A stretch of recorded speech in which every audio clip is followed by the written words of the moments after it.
Halo, Assalamualaikum. Ketemu lagi dengan saya Andi Febrian dalam channel Gendut Review.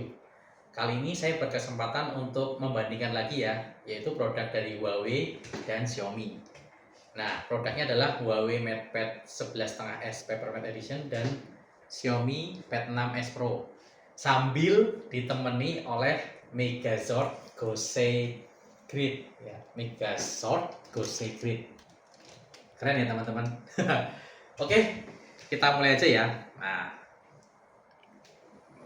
kali ini saya fokus di itunya ya. Oh iya, nah kali ini saya fokus membandingkan dua pensil, yaitu Huawei M Pencil generasi ketiga dan Xiaomi Focus Pen. Tingginya hampir sama ya, cuma lebih panjang, secara keseluruhan sih lebih panjang sedikit Xiaomi Focus Pen ya. Nah, secara berat hampir sama, cuma saya rasakan sih sedikit lebih berat Huawei M pensilnya ya. Cuma selisihnya berapa saya kurang tahu ya. Nah, terlalu dalam ya, cuma saya sebisa mungkin saya bandingkan ya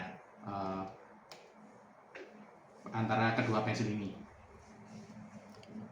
Oke. Nah, kita bikin tidur aja ya teman-teman.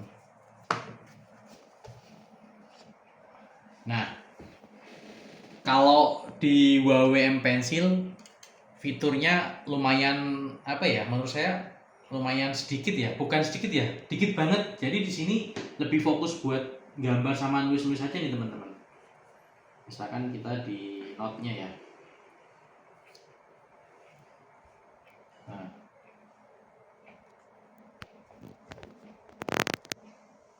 Nah, kalau di Huawei itu lebih ke arah nulis-nulis ya. Jadi fitur-fitur lainnya nggak ada ini teman-teman. Paling cuma di sini kita bisa apa screenshot ya. Misalkan seperti ini, screenshot, ambil cuplikan, nah seperti ini, terus disimpan. Nah itu disimpan langsung bisa masuk ke galeri ya. Nah misalkan seperti ini. Terus misalkan kita mau menghapus, kita tinggal ketik 2 kali di bagian bodinya. Nah ini kita bisa menghapus. Nah ini bisa menghapus ya.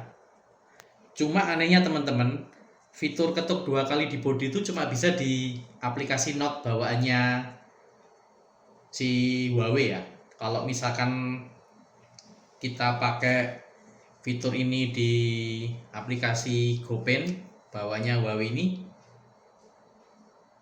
kita tidak bisa pakai fitur ketuk 2 kali ya.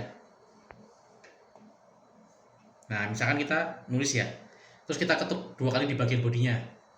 Nah di aplikasi GoPen aja bawaannya dari Huawei nggak bisa teman-teman. Jadi aplikasi ketuk ini cuma bisa di aplikasi catatan. Nah ini misalkan nulis ya, terus kita ketuk 2 kali bagian bodinya. Nah itu bisa buat menghapus. Kalau latency sih lumayan ya, tapi belum bisa sebagus Apple Pencil dan Samsung Pen ya. Saya rasakan sih, yang saya rasakan. Nah, kalau di kelebihannya di pensil Focus Pen dari Xiaomi itu lumayan banyak teman-teman. Jadi fitur di Huawei M Pencil itu sedikit ya menurut saya ya. Ini menurut pendapat saya, tapi kalau menurut pendapat teman-teman berbeda itu tidak apa-apa sih teman-teman. Focus Pen dari Xiaomi. Nah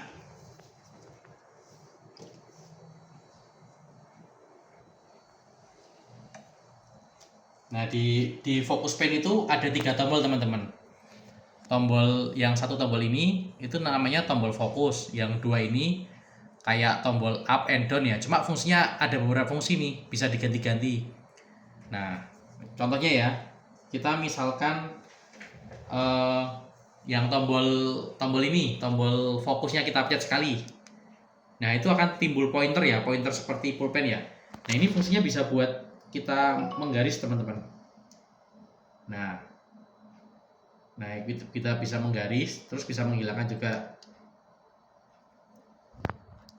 Nah misalkan kita mau, nah kita klik 1 kali di sini ya. Nah langsung muncul pointer. Nah, fungsi pointer ini kita bisa nandain ya teman-teman ya. Misalkan nih kita mau nandain di sini. Nah, cuaca kita tandain. Terus misalkan Play Store. Nih.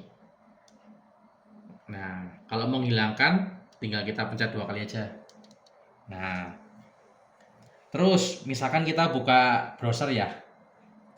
Nah, kita buka browser ini dengan tombol yang up and down itu kita bisa men-scroll ya, men-scroll naik turun ya. Nah, misalkan kalau ke bawah kita scroll bawah. Nah, ini teman-teman. Kalau mau, oh ternyata terlalu bawah, kita naikin ke atas, scroll pencet tombol atas. Nah, jadi di Focus Pen ini punya banyak fungsi ya, karena dia kan mungkin pakai Bluetooth ya. Jadi mirip-mirip seperti Samsung Tab S ya, S Pen-nya Samsung ya. Misalkan kita mau nandain itu si fisika kuantum ini ya, kita tandain aja nih teman-teman. Nah ini. Nah nanti kalau ini buat presentasi lebih enak nih teman-teman. Jadi ada pointernya ya.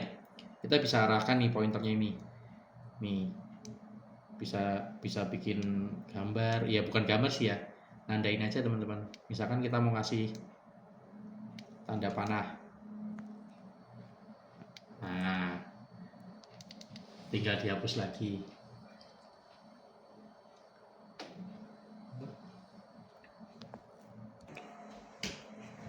Ini biar kelihatan nih megazone-nya teman-teman.